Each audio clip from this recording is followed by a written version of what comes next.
मी राजू देसने हरकत घेतलेली आहे, लेखी आपल्याला दिलेली आहे. आताच कटले सरांनी जे मुद्दे उपस्थित केले त्याचप्रमाणे आमचे सहकार्यांनी काही मुद्दे मांडलेले आहेत. प्रथमतः तुम्ही सांगितलं की आम्ही सक्षम अधिकारी आहात, आपण सुनावणी सुरू करत आहात. परंतु या देशामध्ये भारतीय संविधान आहे. संविधानाप्रमाणे प्रत्येकाने बोलण्याचे वागण्याचे अधिकार दिलेले आहेत.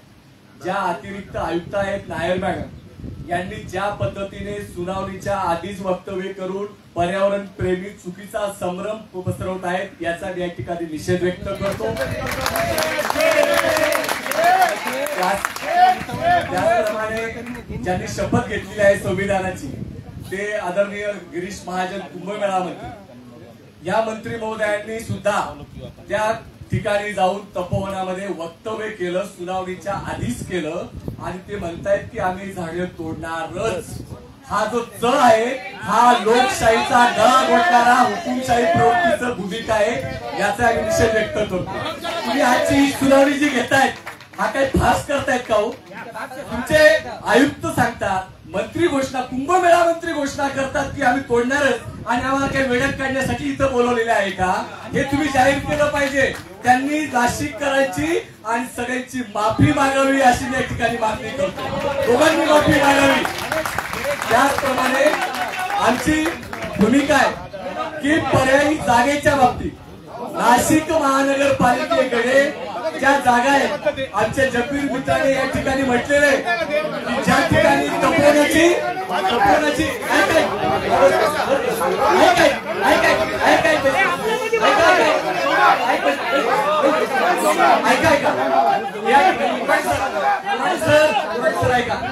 या ठिकाणी पर्यायी जागेचा जो विषय येतोय, आमची पहिली भूमिका आहे.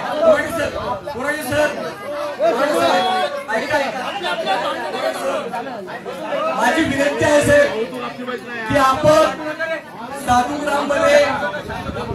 साधुग्राममध्ये असलेल्या जागेवरती आपल्या देशाचे पंतप्रधान 100 पेक्षा अधिक देश फिरून आले, अनेक ठिकाणी भेटी दिलेल्या आहेत. आमची मागणी आहे की या ठिकाणी साधुग्राममध्ये एकही झाड न तोडता सुद्धा मेळावा होऊ शकतो, त्याचा विचार केला पाहिजे.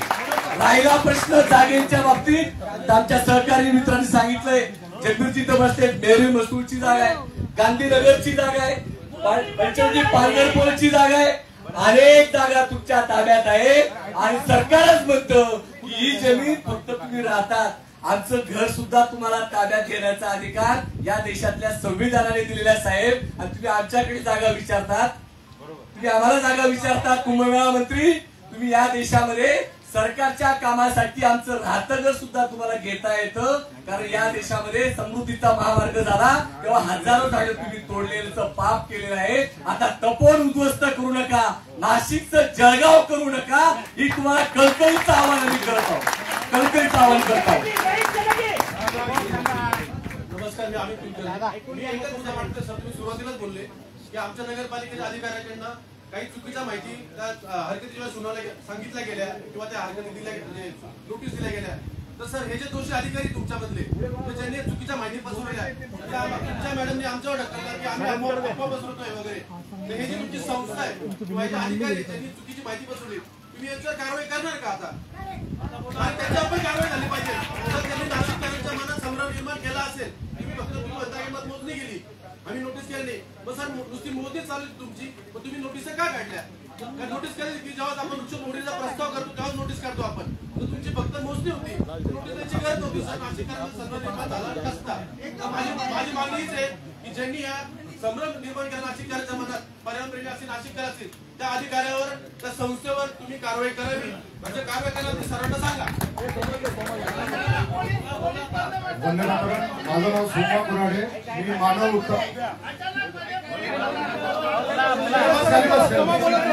वंदे मातरम. माझं नाव सोमा कुराडे, मी मानव उत्थान मंचाचा कार्यकर्ता आणि निर्भय महाराष्ट्र पार्टीचा कार्यकर्ता आहे. आज तपोवनातील झाडांना ते राम भक्त आहेत आणि देशद्रोही नाही हे सिद्ध करायची वेळ आली आहे. हेच खरं खेदाची गोष्ट आहे. आणि खरं तर इथं 150-200 लोकांची गरज नव्हती, आमच्याकडनं फक्त 4.5 लोकांची गरज होती. इथं 3.5 आमदार आणि 1 खासदार ज्यांनी इथं उपस्थित राहायला पाहिजे होतं नाशिककरांच्या बाजूनी आणि तपोवनाच्या झाडाच्या बाजूनी. त्या दिवशी गिरीश महाजन सर म्हटले की तुम्ही आम्हाला पर्यायी जागा सुचवा, तर आम्ही विचार करू ते झाडं तोडायचे की नाही. तर आम्ही तुम्हाला इथं 5 जागा सुचवतोय. नेहरू नगर आहे, गांधीनगर आहे, सीबीडी मेरी आहे, नंतर तुम्ही जो आयटी पार्क बनवलेला आहे ना स्वप्नातला आडगावचा, आयटी पार्कची जागा आहे, ओझर टाउनशिप मधले सगळे क्वार्टर्स आहे ती जागा आहे. तुमची यथाशक्ती असली, इच्छाशक्ती असली तर खूप काही करता येईल. आणि आमची इच्छा आहे की तुम्ही जो कुंभमेळा करू इच्छित आहे त्याच्या 10 पट मोठा कुंभमेळा नाशिकमध्ये झाला पाहिजे. त्याच्यासाठी आम्ही तुम्हाला 10 पट मोठी जागा द्यायला तयार आहोत. फक्त तुमची इच्छाशक्तीची गरज आहे.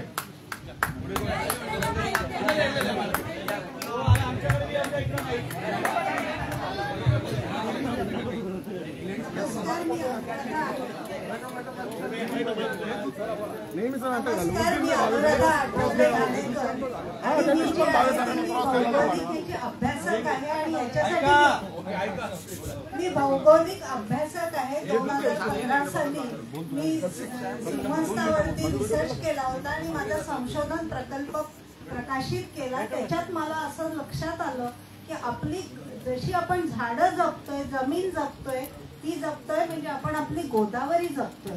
तर आपल्याला जर गोदावरी जपायची असेल तर ही गोदावरी काठची जी सगळी जमीन आहे ती आपण जपायला पाहिजे. कुठल्याही प्रकारचं कॉन्क्रीट बांधकाम तिथे करू नये, कारण गोदावरीने आपला गाळ कापत आता ती काताळापर्यंत पोचलेली आहे. आणि राजेंद्र सिंहजी जे सांगतायत की एक दिवशी ही नाशिक संपवायला वेळ लागणार नाही, त्याचं कारण आहे 6 कोटी वर्षांपूर्वी आपल्या इथे ज्वालामुखी झाला होता आणि त्यातून ब्रह्मगिरी पर्वत निर्माण झाला आणि त्यातून दख्खनचं पठार पूर्ण निर्माण झालेलं आहे. ओरिजिन आपलं आहे, आपल्या इथून सुरुवात झालेली आहे.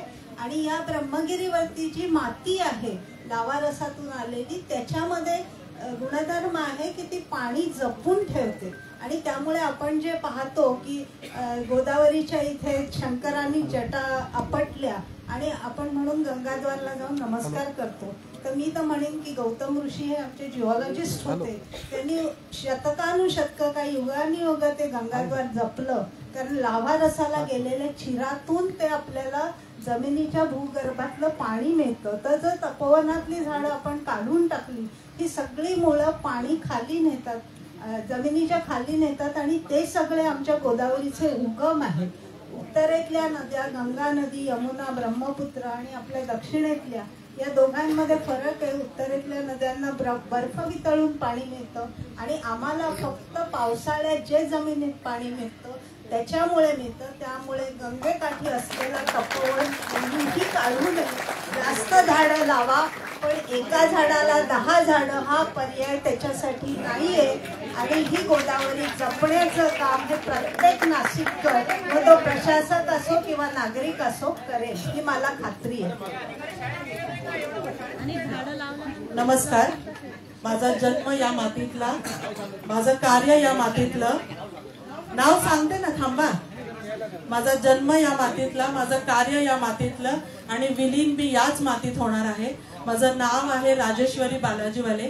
पेशाने वकील आहे, त्याच्यामुळे स्वतःसाठी, माझ्या बंधू बांधवांसाठी आणि माझ्या या नाशिक मातेसाठी काम करणं माझं कर्तव्य आहे.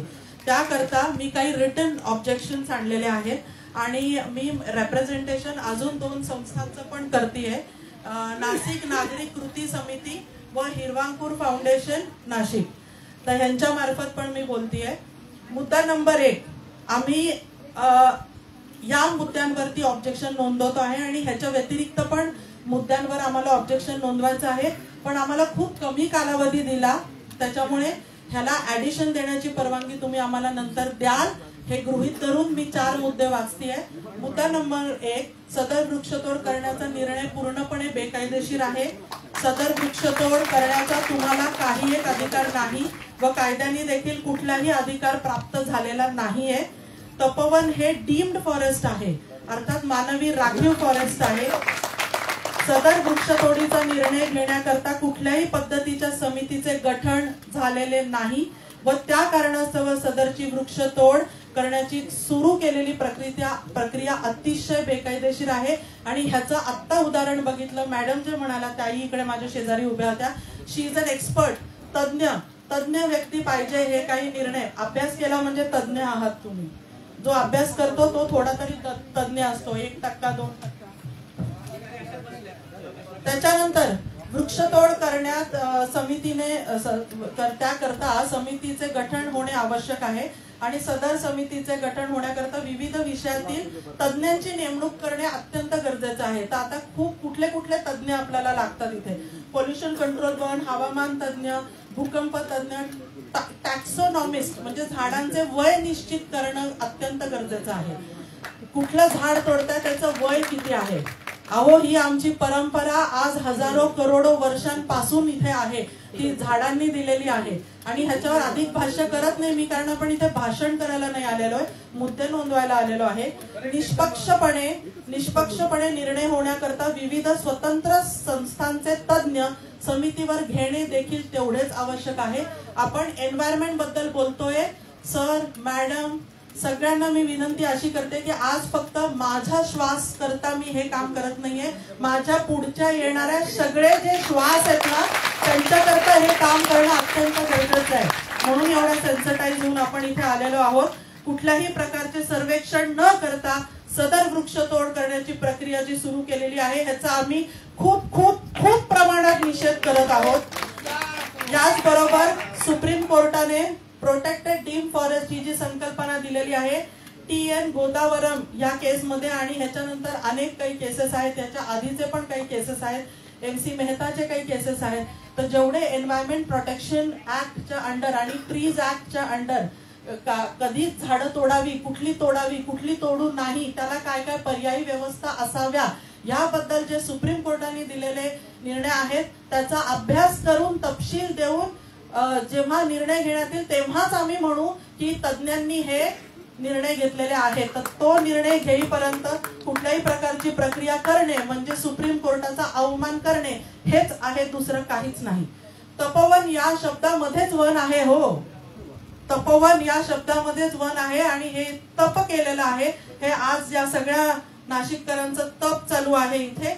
या कारणास्तव कुठलेही झाड तोडणे हे अत्यंत चुकीचे, बेकायदेशीर व सर्वोच्च न्यायालयाचा अवमान करणारे ठरणार आहे. त्यामुळे तोपर्यंत कुठल्याही झाडाला हात लावू नये, कुठली कात्री लावू नये, कुठलाही सुरा लावू नये. सदर तपोवनातील झाडे तोडण्याचा निर्णय या कधी घ्यावा? अनेक कारणास्तव बेकायदेशीर असल्या कारणाने हा निर्णय त्वरित मागे घेण्यात यावा, मग पुढचा विचार करण्यात यावा. सदरच्या वृक्षतोडीचा निर्णय व त्याची सुरू केलेली प्रक्रिया हा कुठल्या कायद्या अंतर्गत केलेला आहे, मुद्दा नंबर 1. दुसरा, सदरच्या निर्णयाची अंमलबजावणी कुठल्या कायद्या अंतर्गत व कुठल्या अधिकारा अंतर्गत करायला आहे याचा संपूर्ण खुलासा आपण नागरिकांना द्यावा. हा नागरिकांचा अधिकार आहे व सदर खुलासा देई पावे तो आपण कुठल्याही पद्धतीचं कार्यवाही तपोवनात करू नये व मी तर म्हणेल अख्ख्या नाशिकमध्येच कुठे करू नये. अथवा आणि याचा सगळा विचार विनिमय करणे अत्यंत गरजेचे आहे. कुठल्याही रोपट्याला व कुठल्याही झाडाला कुठल्याही प्रकारची इजा तोपर्यंत पोहोचवू नये असंही ठामपणे आम्ही इथे नोंदवत आहोत. आणि पूर्णपणे हा कायद्याचा भंग केला आहे की कुठलीही प्रक्रिया आणि कुठलाही खुलासा न देता. परत दुसरा शेवटचा मुद्दा सदर तपोवनाचा उल्लेख प्राचीन कालापासून व हिंदू धर्माच्या मान्यतेप्रमाणे दंडकारण्य म्हणून केलेला आहे. सदर दंडकारण्यात म्हणजे तपोवनात श्री प्रभू राम, लक्ष्मण, माता सीता यांचे वास्तव्य होते अशी हिंदू धर्मीयांची दृढ मान्यता आहे आणि हे सत्य आहे. सदर तपोवनाचा उल्लेख DP प्लॅन मध्ये महाराष्ट्राच्या प्रत्येक मुख्यमंत्र्याने तपोवन म्हणूनच केलेला आहे आणि त्या कारणास्तव हे तपोवन हे फॉरेस्ट आहे, डीप फॉरेस्ट आहे आणि असे मंजूर करण्यात आलेले आहे. त्या अर्थी हे फॉरेस्ट असल्या कारणाने इथे कुठल्याही पद्धतीची वृक्षतोड व कुठल्याही पद्धतीचं मार्किंग ऑन द ट्रीज पण होता कामा नये. आणि ह्याच्या व्यतिरिक्त अजून काही ऑब्जेक्शनचे मुद्दे नोंदवण्याकरता तुम्ही मला आणि मी ज्या संस्थांना रेप्रेझेंट करते त्यांना तुम्ही पुढे संधी देणार आहोत हे गृहीत धरून मी इथे थांबते. धन्यवाद. मी ऍडव्होकेट राजेश्वरी बालाजी राणे.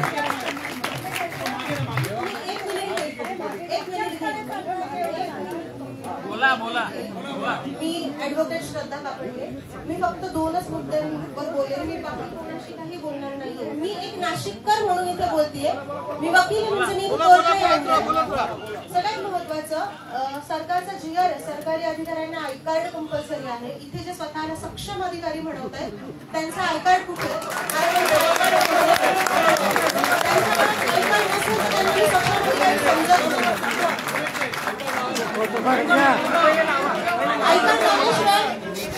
तुम्ही सक्षम अधिकारी आहात हे मी मानत नाही. त्याच्यामुळे तुमचा आय कार्ड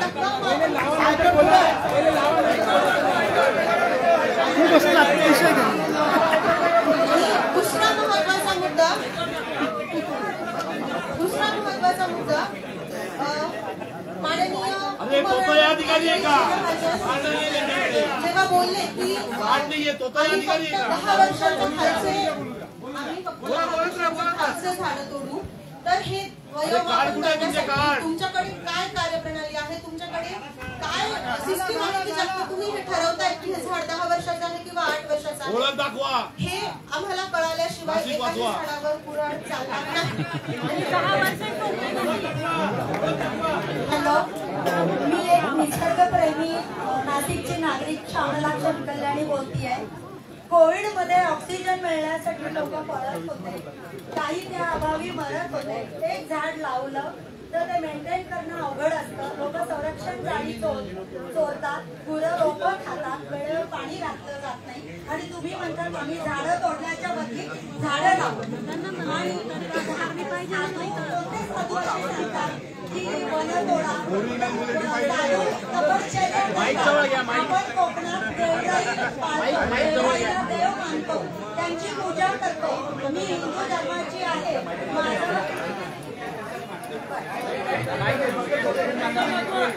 नमस्कार, मी चंदन पवार. आपण अधिकारी सक्षम अधिकारी ऐकताय का? तर आपण आताच बोलले ते सुरुवातीला की आपल्याकडे 1000 मेल आणि 300 हार्ड कॉपी आले, बरोबर? तर तुम्ही आमचा मूलभूत अधिकार इथेच तुम्ही हिरावून घेतलाय, कारण तुम्ही फक्त 200चा हॉल घेतला. जर एवढ्या हरकती आलेल्या असताना तुम्ही हॉल का मोठा घेतला नाही, हा आमचा मूलभूत अधिकार तुम्ही हिरावला. नंबर 2, प्रयागराज मध्ये आपले शिष्टमंडळ गेले होते, तर तुम्ही प्रयागराज मध्ये अभ्यास काय केलाय? जनतेचा पैसा खर्च करून गेले होते, तर तिथे काय अभ्यास केला? तिथे प्रयागराज मधला कुंभमेळा हा पूर्णपणे मोकळ्या जागेवर होता. एक झाड, सिंगल एक झाड सुद्धा तिथे कापले गेले नाही. आणि तुम्ही हा बालहट्टा का लावलाय की तिथे आम्हाला झाड तोडायचंच आहे? इतक्या जागा आहे त्यांनी सुचवल्या, देसरे साहेबांनी सुचवल्या. 1000 एकर नाशिक मध्येच जागा आहे. आज एखादा माणसाने छोटं घर घेतलं, तिथे जर झाड असेल ते सुद्धा तो सांभाळतो. आणि जर तुम्ही ते झाड तोडलं आम्ही, तर 5000 रुपये दंड लावतात. तर प्रत्येक अधिकाऱ्याला 1834 झाड आहेत, 5000 × 1834 हा दंड आणि मनुष्यवधाचा गुन्हा आम्ही दाखल करू. नमस्कार.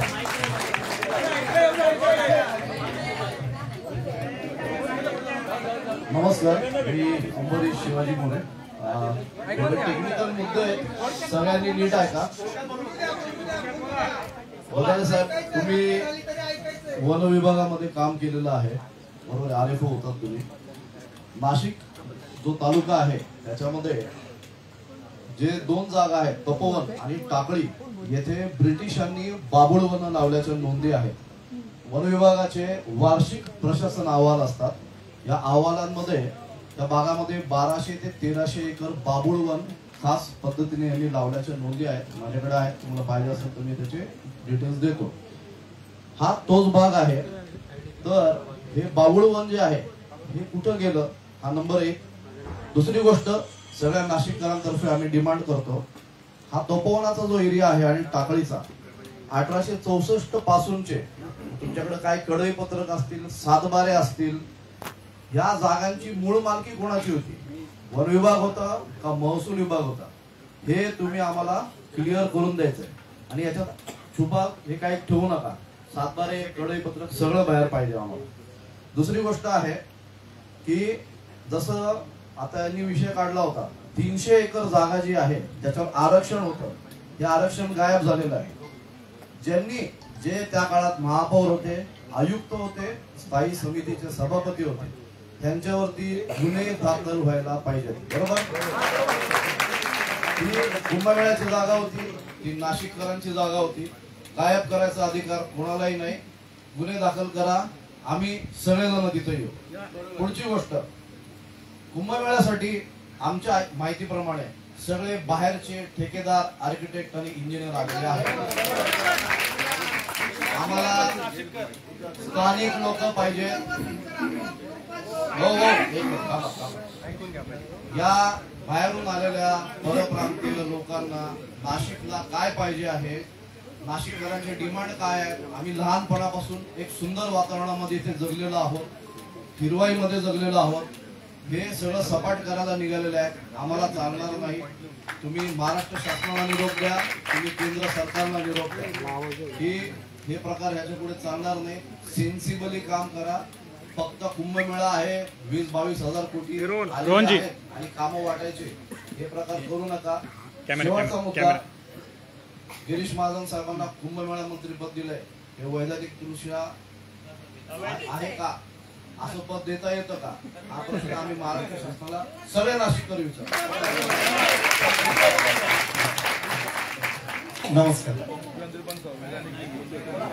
नमस्कार, मी डॉक्टर संदीप भानोसे, गरुड जे प्रतिष्ठानच्या 2801 दिवस सतत जनजागरण करतोय पर्यावरणासाठी. तपोवन, एक झाड काय किंवा 1834 झाडं काय, हा बायोडायव्हर्सिटी झोन आहे. त्याच्यावर अनेक गोष्टी अवलंबून आहेत, कीटक आहेत, अनेक गोष्टी आहेत. आपण त्यांचा विचार करणार की नाही, हा माझा प्रश्न आहे. धन्यवाद.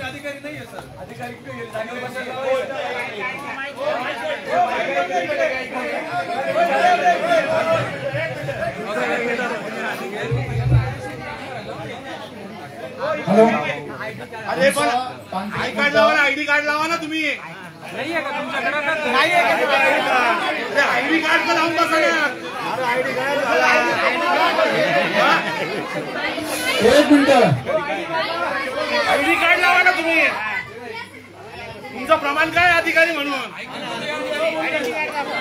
लावून घ्या ना, लावा ना. काय अर्थ एक मिनिट, काय होतं, सुरुवात सुरू झाली तशी एक गोष्ट होती. या बाजूला बसलेले सगळे आपण एकच आहोत, पण राजकीय पक्षांच्या भाऊगर्दीत जे टेक्निशियन आले, इथं जे तज्ञ आले, यांचं बोलणं थांबतंय. मॉबच्या पुढे तंत्रज्ञ माणसाला बोलता येणार नाही, असं काही होऊ देऊ नका. मला माहिती आहे बोलून अर्ध्या अंगावर घेणार आहे, पण त्यांची बाजू मांडण्याकरता हे शिंगावर घेतलं चालेल. तंत्रज्ञ आले, त्यांना बोलू द्या.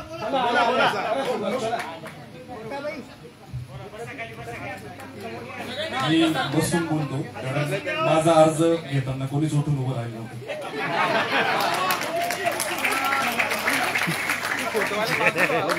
फोटोवाले बाजूला रोशन केदार, माहित नसेल तर थोडं गुगल करा, कळून जाईल. मी बोलू का 2 मिनिटं? काय माझ्याकडे फाईल नाही, मला उभं नाही राहणार, खाली बसा.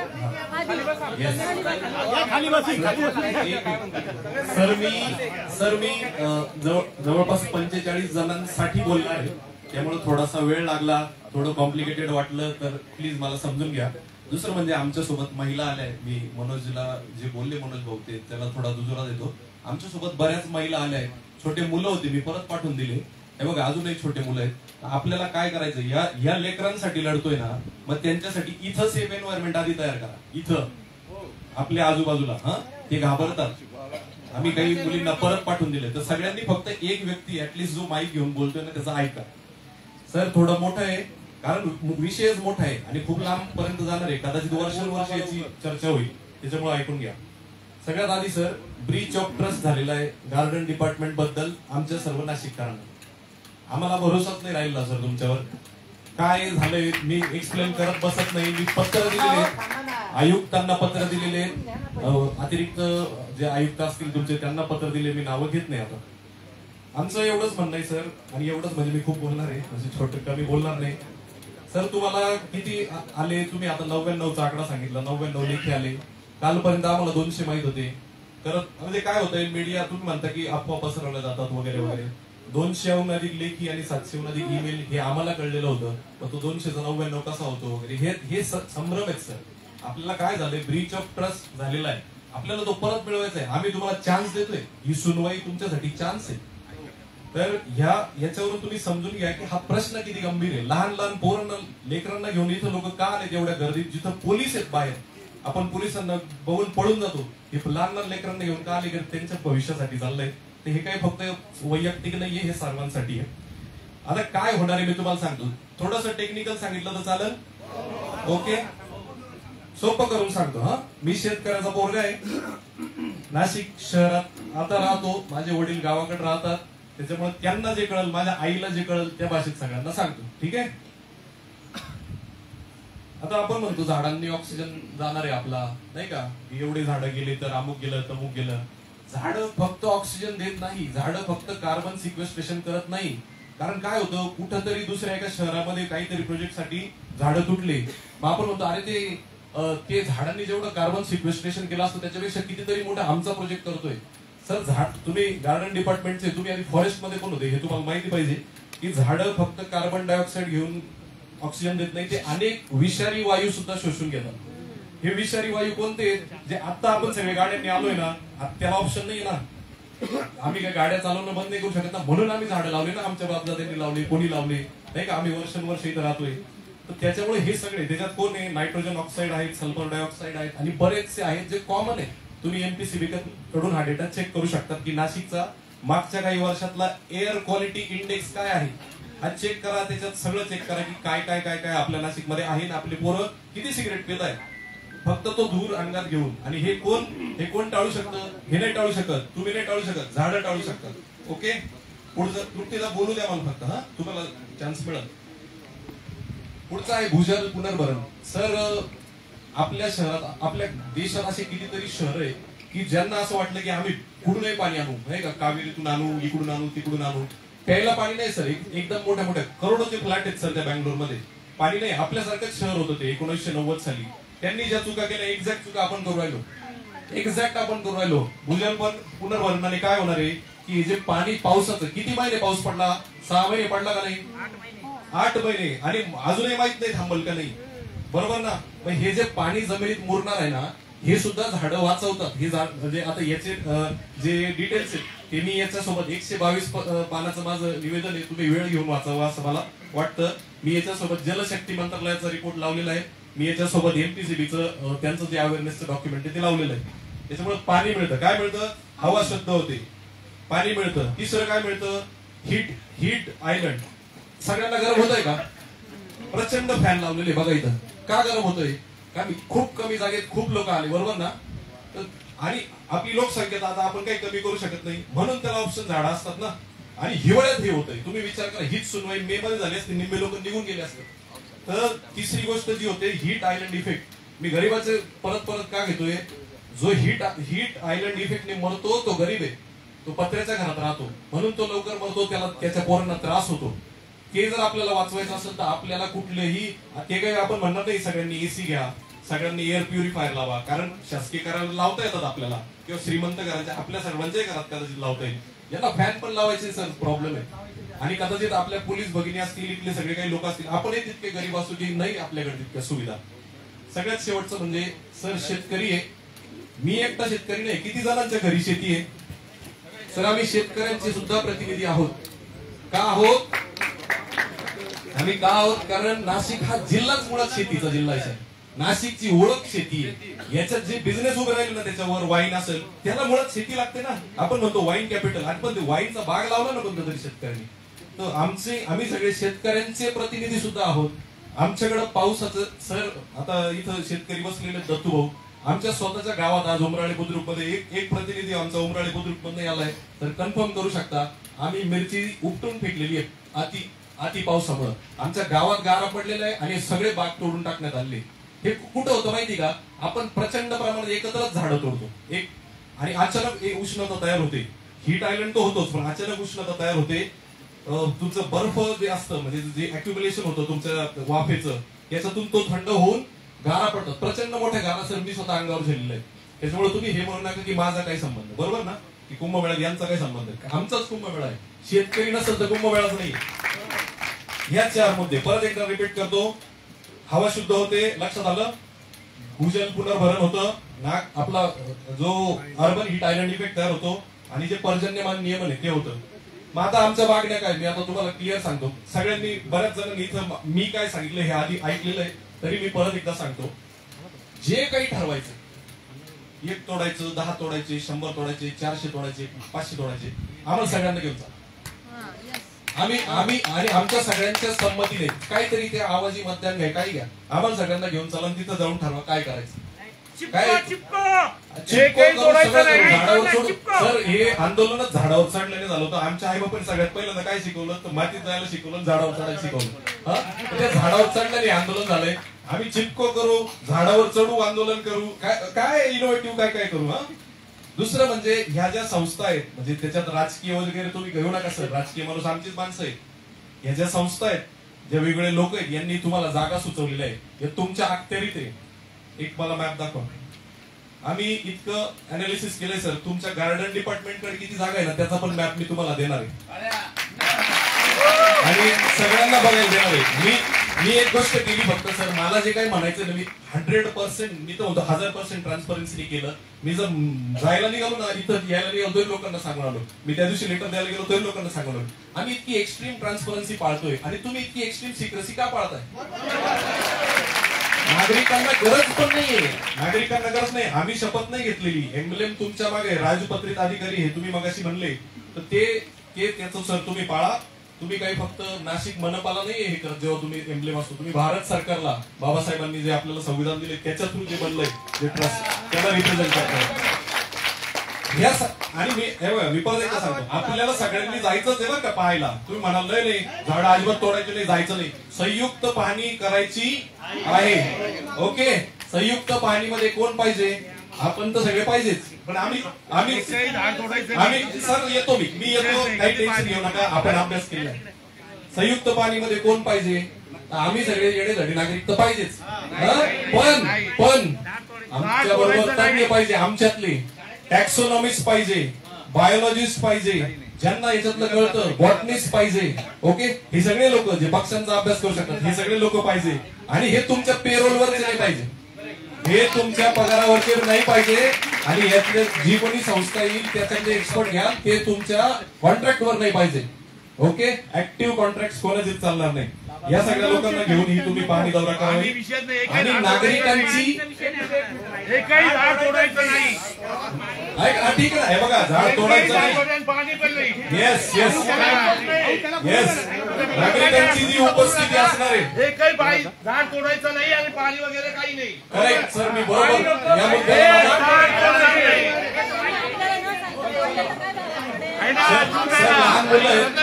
लहान मुलं आहेत, आपण त्यांचा विचार करूया, गरम होतोय त्यांना.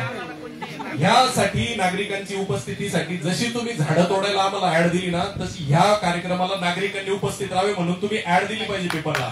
आणि त्याला असं हे नाही की हा चाला पाहिजे तो चाला पाहिजे, आम्हाला सगळ्यांना यायचं, सगळ्यांना यायचंय ना. ठीक आहे, तुम्ही कागदपत्रांची पूर्तता केली पाहिजे. ह्या प्रकरणात वृक्ष प्राधिकरणकडे जो अर्ज प्राप्त झालेला होता, ज्याच्यासाठी हा सगळा खेळ चाललाय, तो अर्ज आम्हाला तुम्ही पब्लिक करून दिला पाहिजे. आणि याच्यासाठी मी नंतर सांगतो, मी मुदत पण देणार आहे.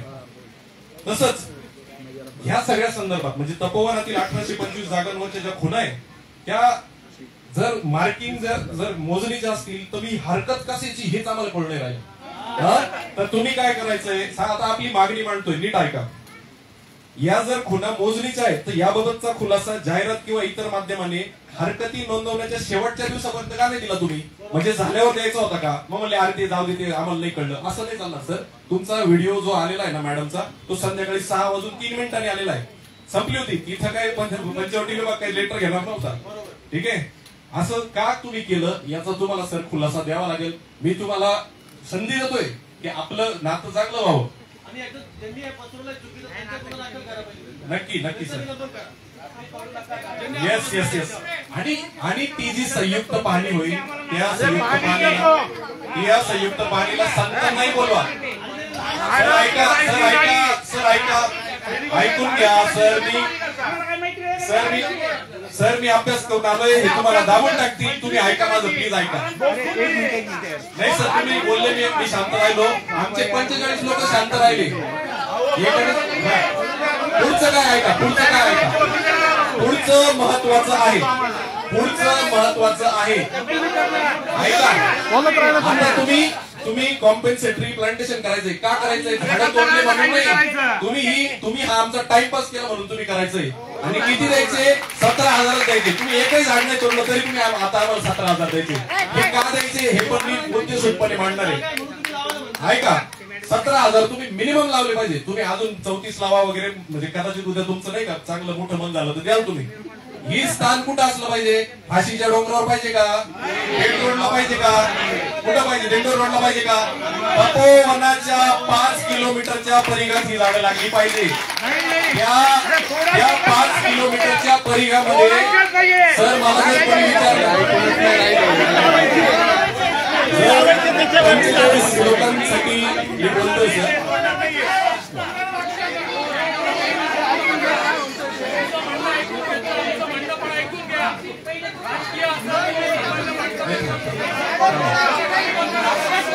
सर 45 लोकांसाठी सर 45 लोकांसाठी 15 मिनिटं द्या सर.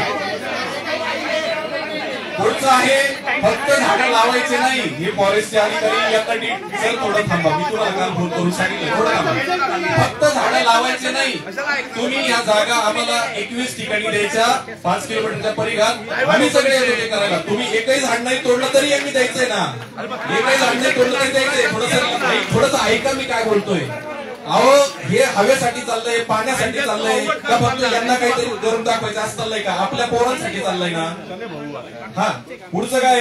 या झाडांचे विकास सर प्रत्येक झाड मिनिमम 6 फुटाचं असलं पाहिजे. प्रत्येक वृक्षारोपण स्थळी तुम्ही ठिबक केलं पाहिजे, त्याला नळ असला पाहिजे प्रत्येक स्थळी. प्रत्येक वृक्षारोपण साईडला पूर्ण झाडीचं कव्हर असलं पाहिजे. इथं जे प्लांटेशन वाले ग्रुप आहे हात वर करा. प्रोटेक्शन इज बेस्ट ना. प्रोटेक्शन केलं तर जंगल आपोआप येतं सर. तुम्ही फॉरेस्ट माहिती. आणि प्रत्येक झाडाला 4 वाळा गवताचे गाड्या तुम्ही लावल्या पाहिजे. 68,000 वाळा. हे केल्यावर तुम्ही संयुक्त पाहणीला जाऊ शकता. आणि संयुक्त पाहणीला आपण घेणारच नाही, तुम्ही काळजी करू नका. त्यांना ही काही प्रोसेस पण जायचं ना, ही प्रोसेस. हा एक मिनिट संपवतो. 45 लोकांचं संपवतो. 2 मिनिट. हे जे वृक्षारोपण आहे हे काय तुम्ही लावलं ना आम्ही विसरून जाऊ असं होणार नाही. आम्ही दर महिन्याला रिपोर्ट घेणार आहे. कोणाकडनं घेणार आहे? आम्हाला जसं तुम्ही राहिलं ना सक्षम अधिकारी, जे काही अभियान आहेत महाराष्ट्र शासनाचे ज्यांना अधिकार आहे अशा मिटिंगांमध्ये तुम्ही रिपोर्ट द्यावे. खाली बसा. हा शेवटचं काय? संवर्धन आणि देखभाल हे काम कॉन्ट्रॅक्टरला द्यायचं नाही. कोणाला द्यायचं? ज्या सेल्फ हेल्प ग्रुप्स आहेत, महिलांचे जे ग्रुप्स आहेत आपल्या शहरातले, जे फार्मर प्रोड्युसर ऑर्गनायझेशन आहेत त्यांना द्यायचं. का द्यायचं? आमच्या शहरात नाही ना बाळांनो, आमच्या शहरात नाही ना. आम्ही आमच्या शहरात भरभराट एवढं थोडी. याचं प्रशिक्षण तुम्ही द्या त्यांना येत नसेल.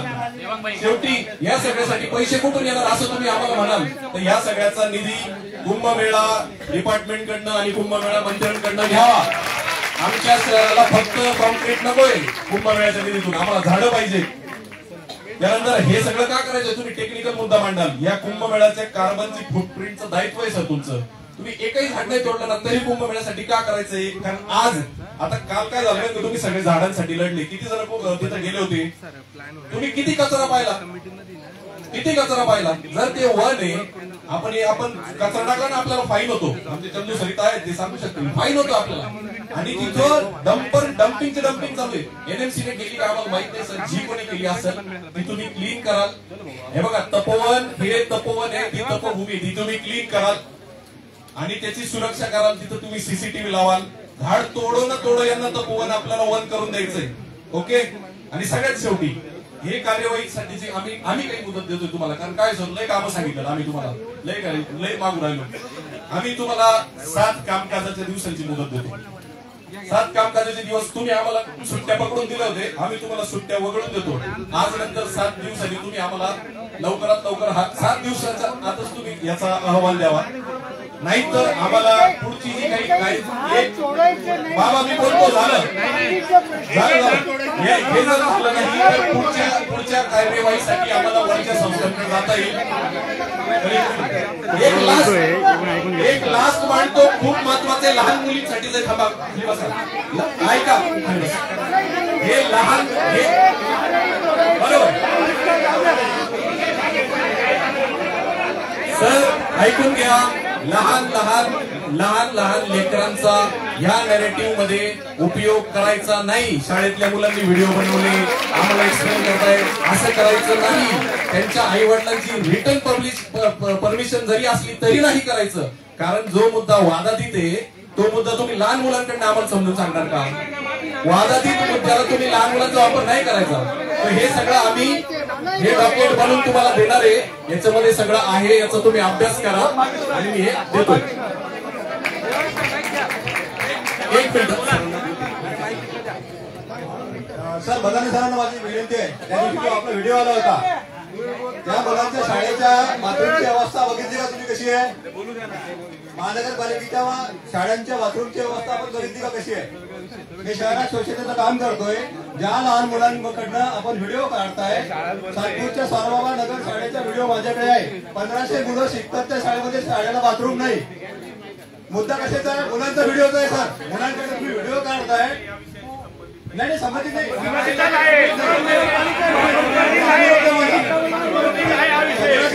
विद्यार्थी शिकतात शाळेमध्ये त्या शाळेला बाथरूम नाही आहे. मी गेल्यानंतर 3 ट्रक तिथून मी कचरा काढलाय.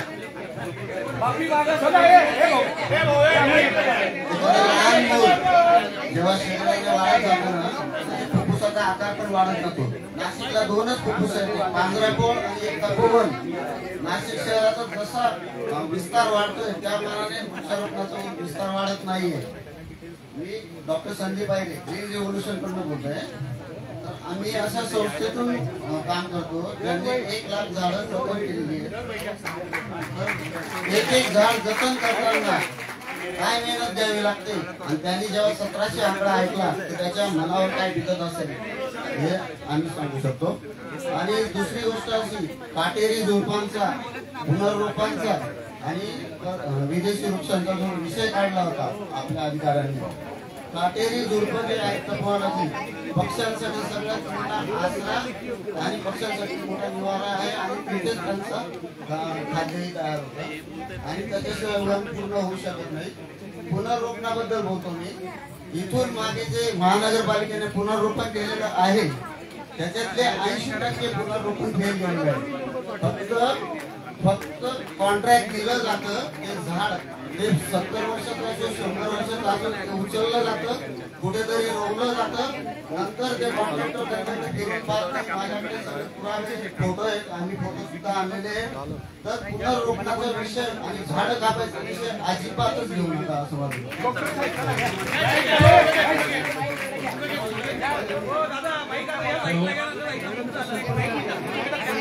सर्वांना सर्वप्रथम नमस्कार. आपण सर्व नाशिककर वृक्षतोड होऊ नये यासाठी जमलोय. मी दत्ता जाधव मुक्काम पोस्ट मोहाली इथून साधारणतः 35 किलोमीटरवर आलोय. तर मी सह्याद्री देवरे गोपाल कृष्ण मोहाली या संस्थेमध्ये आदरणीय साहेब शिंदे सर यांच्या मार्गदर्शनाने आम्ही 2019 पासून वृक्ष लागवड करतोय.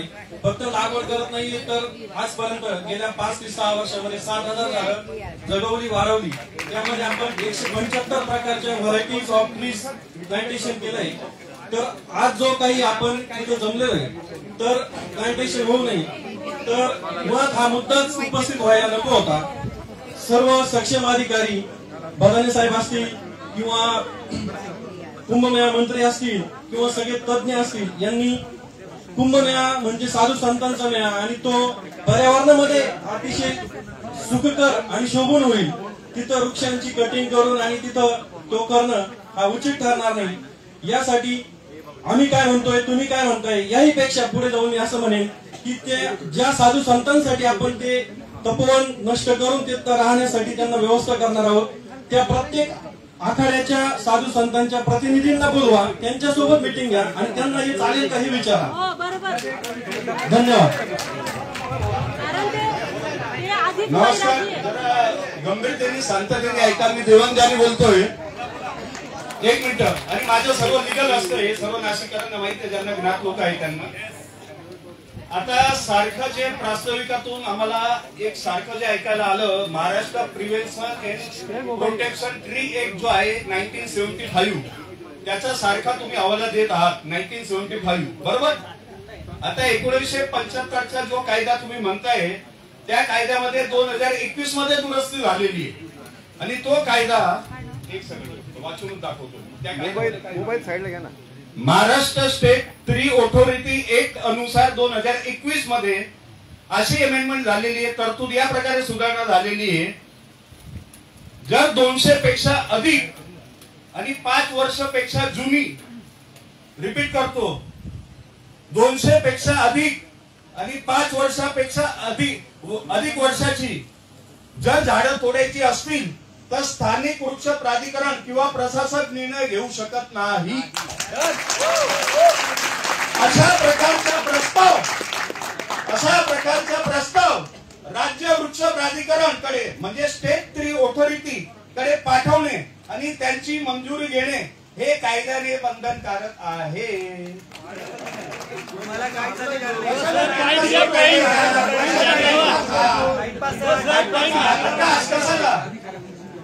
बरोबर. आणि आमचा वेळ नाही घालवला, नाटक करता तुम्ही. हा एक विषय आला टेक्निकल अँड लिगल पॉइंट.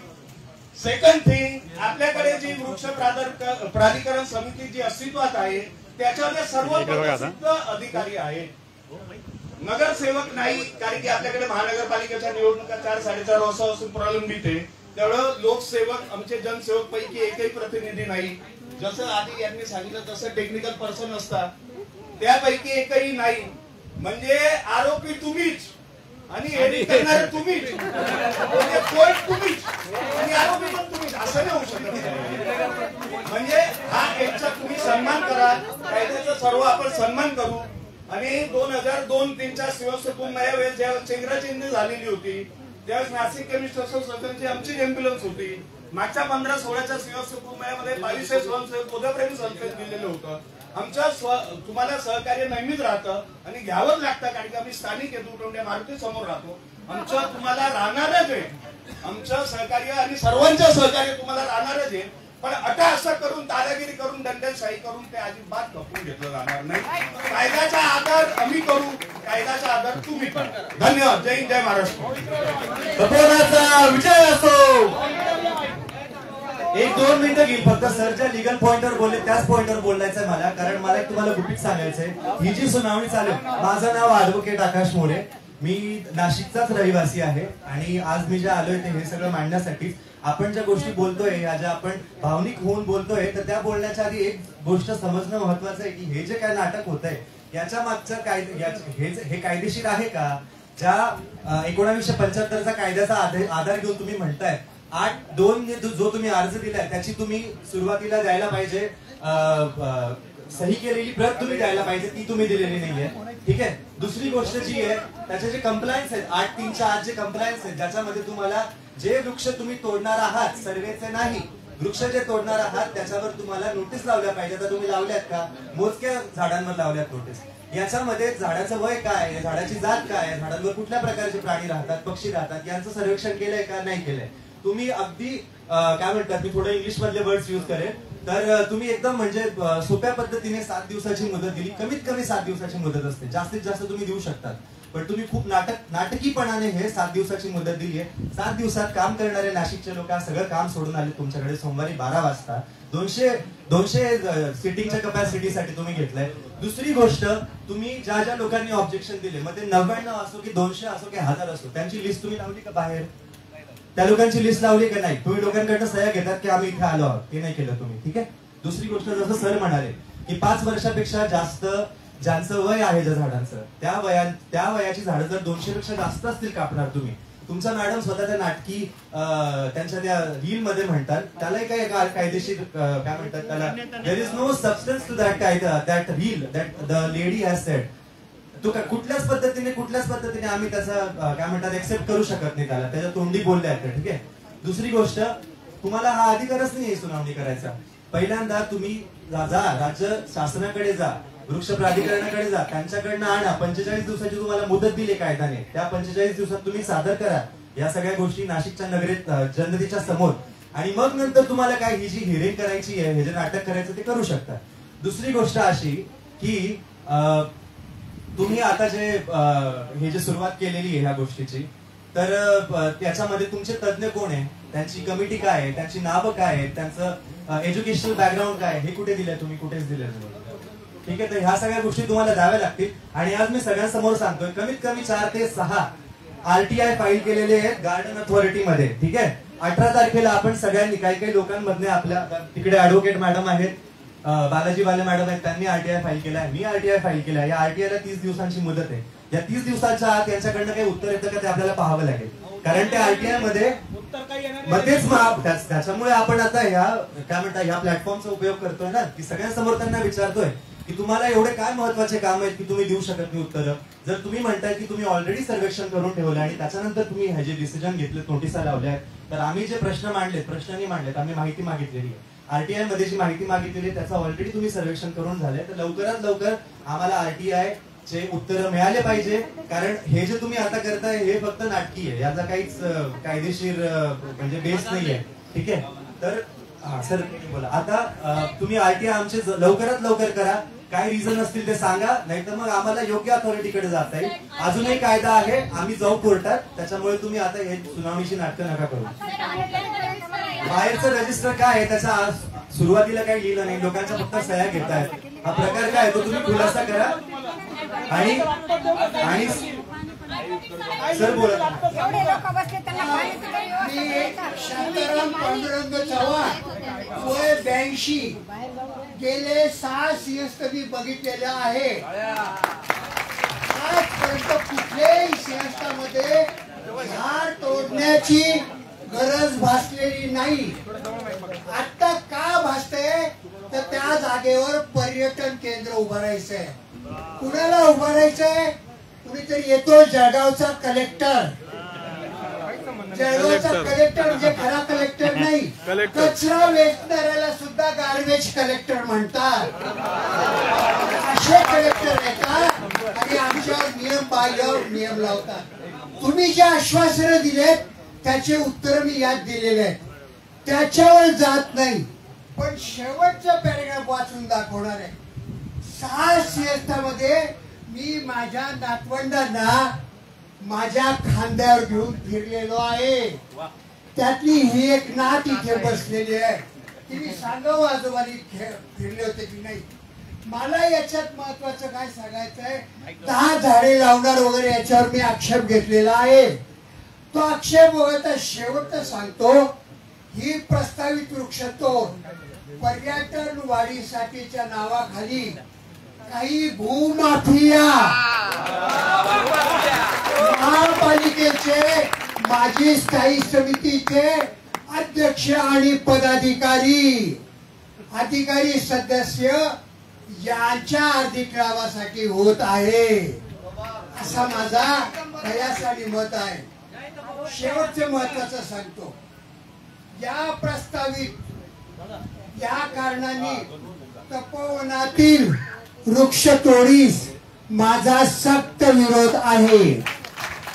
शासनाने नाशिककरांच्या भावना लक्षात न घेता वृक्षतोड करायची ठरविल्यास अशा कारवाईस मी जीवाची पर्वा न करता समोर जाईल.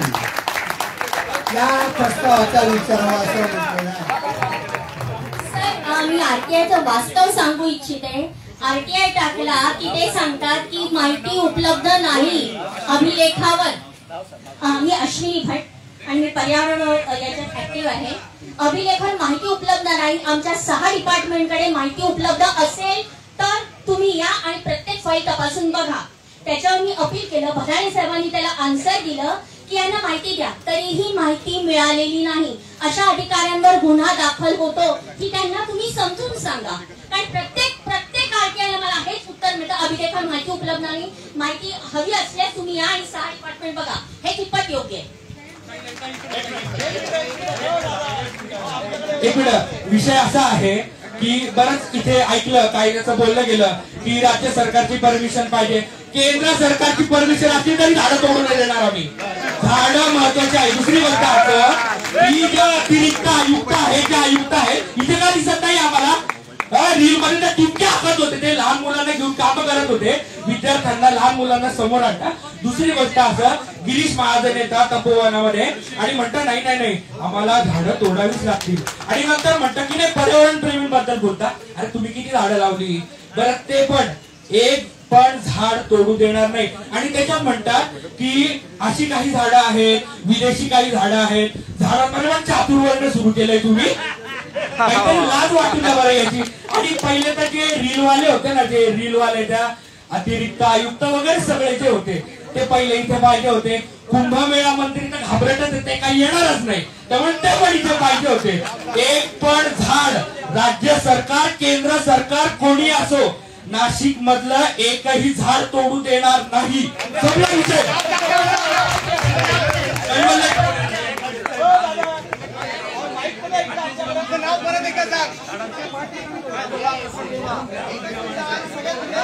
ये नाही समोर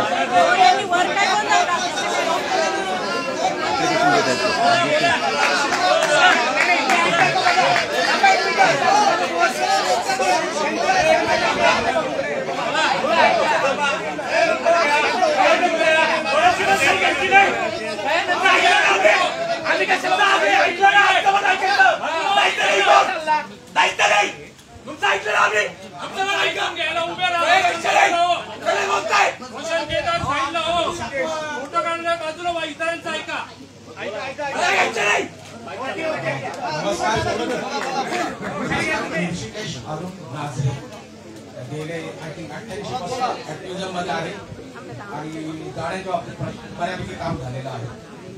मागच्या कुंभामध्ये आम्ही तुम्हाला एकही झाड तोडून दिलं नव्हतं, आम्ही 4 डोके होतो, आज 4000 डोके आहेत, तुम्हाला एकही पान तोडून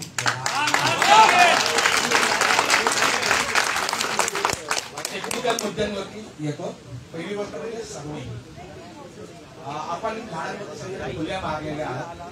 पालकमंत्री आला तेव्हा आपल्याकडे कागदाची खुल्यांचं असं झालं की आम्ही सर्वे करतो. ठीक आहे, सर्वेमध्ये खुल्या मारू शकतात, वय काढू शकतात, 1 2 3 4 नंबर घालू शकतात, त्याच्यामध्ये आमचा काही वाद नाही. पण सर्वे असेल तर नोटिसेस लागत नाही एवढे तर नक्की ऍक्टिव्ह ठेवतो मी. ज्या अर्थी नोटिसेस लागले त्या अर्थी हे 1800 झाडं तुम्हाला तोडणं हे महत्वाचं वाटत होतं म्हणून तुम्ही नोटिसेस लावल्या असं आम्ही गृहीत धरतो. त्या हिशोबाने मी 1800 झाडं तोडणार आहे ह्याच्यावरती मी ऑब्जेक्शन रेज केलेलं आहे.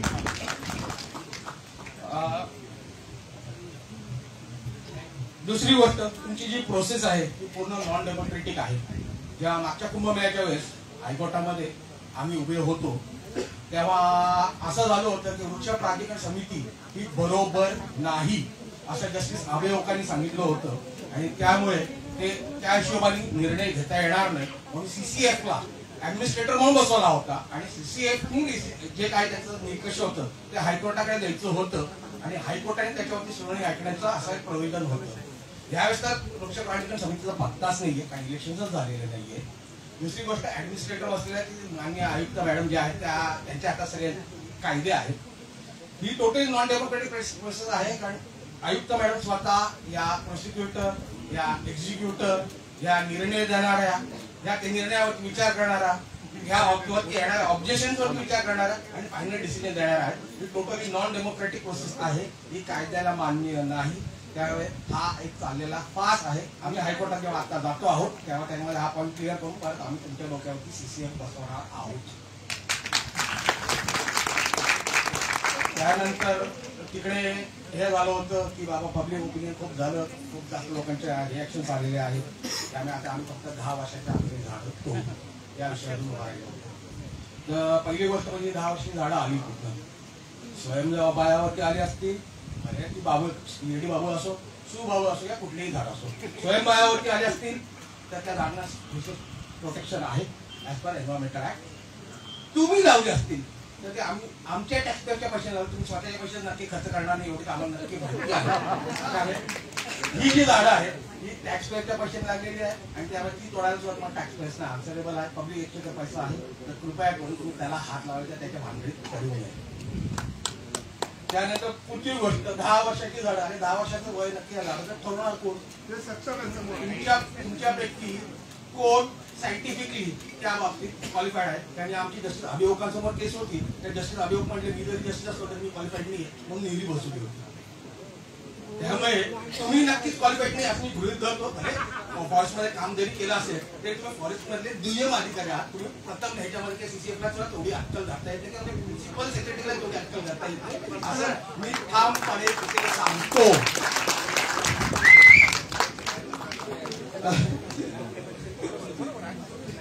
त्याच्यानंतर पुढचा विषय येतो की हा तुम्ही याच्यामध्ये ना बरेचसे कायदे खिशात घातलेले, बरेचसे कायदे खिशात घातलेले. पहिला कायदा कुठलंही काम करायचं त्याला एन्व्हायरमेंटल इम्पॅक्ट असेसमेंट नावाचा एक प्रकार असतो, नेसेसरी असतो. तुम्ही प्रायव्हेट एजन्सीकडे केला जायचा तर सरकारी एजन्सीकडनं, पण सध्या तुम्ही सरकारी एजन्सीकडनं सुद्धा करून घ्यायची तसदी घेतलेली नाही. कारण जोपर्यंत तो येत नाही मग तुम्ही तिथे कुठल्याही प्रकारची डेव्हलपमेंट करू शकत नाही. दुसरा महाराष्ट्र आरोग्य prevention protection of tree act, त्या अशाप्रकारे तुम्हाला ऑलरेडी त्याची खामी सांगून गेलेली.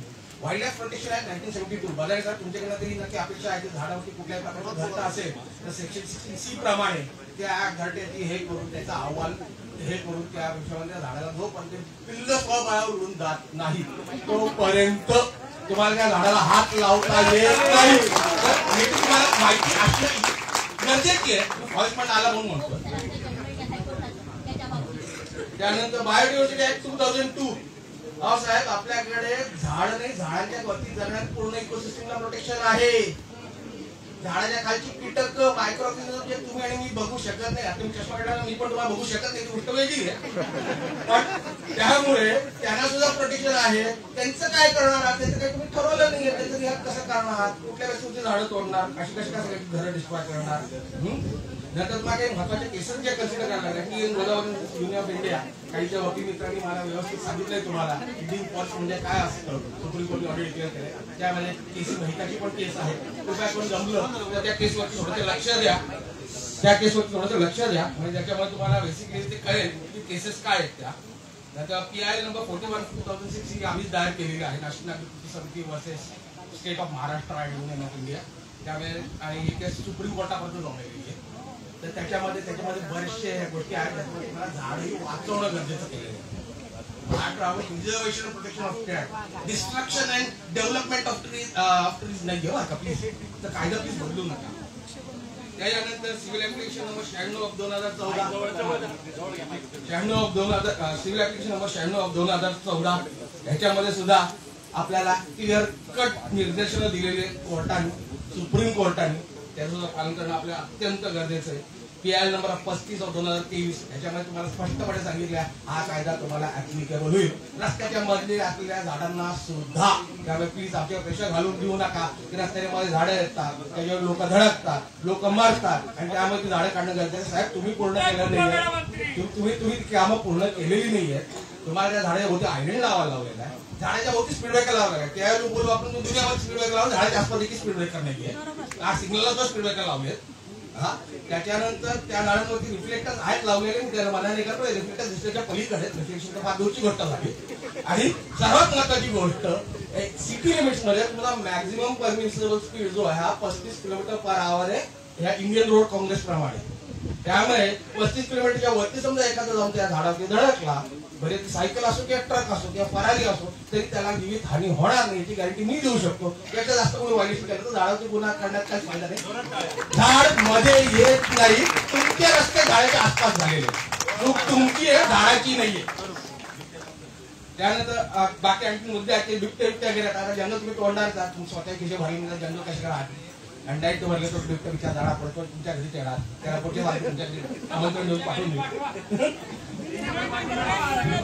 त्यानंतर आम्हाला मागच्या कुंभमेळ्यामध्ये फार सुंदर पदवी मिळाली होती. आम्हाला ग्रीन टेररिस्ट ही पदवी मिळाली होती. हरित अतिरेकी ही पदवी आम्हाला दिली, बहाल केली होती. ह्या पदवीमध्ये पहिले आम्ही फक्त 4-5 डोकी होतो. आता मला अंग होतं आमच्याकडे 4000 डोकी तर कमीत कमी त्याच्यामध्ये आलेले आहेत. लाल झेंडा आंदोलनानंतर आता हिरवा झेंडा आंदोलन हा पुढे येणार आहे खात्री आहे. Article 51A Constitution of India याच्याप्रमाणे ह्या झाडांसाठी मी इथं मारामारी करणं हे कायद्याने दिलेलं आहे. मारामारी म्हणजे शाब्दिक म्हणतो मी, हातापायाने नाही. त्यामुळे त्या हिशोबाने मी सगळ्यात एक असेल तर मी अँटी प्रोग्रेस, अँटी देश, अँटी कम्युनल आहे की अशा याच्यामध्ये तुम्ही प्लीज मला घालू नका. हे अत्यंत चुकीची गोष्ट आहे. याच्यामध्ये तुम्ही कंटेंटला सरळ सरळ लायबल आहात. त्याच्यानंतर आता मी एक ऑब्जेक्शन घेतलं होतं. ऑब्जेक्शन आता तुमच्या सगळ्या नवीन कमेंट्स येण्याच्या पहिलेच घेतलं होतं. त्या ऑब्जेक्शन मध्ये एवढं म्हणलं होतं की आपला याचा थीम मागच्याचाही थीम तोच होता, हरित कुंभमेळा.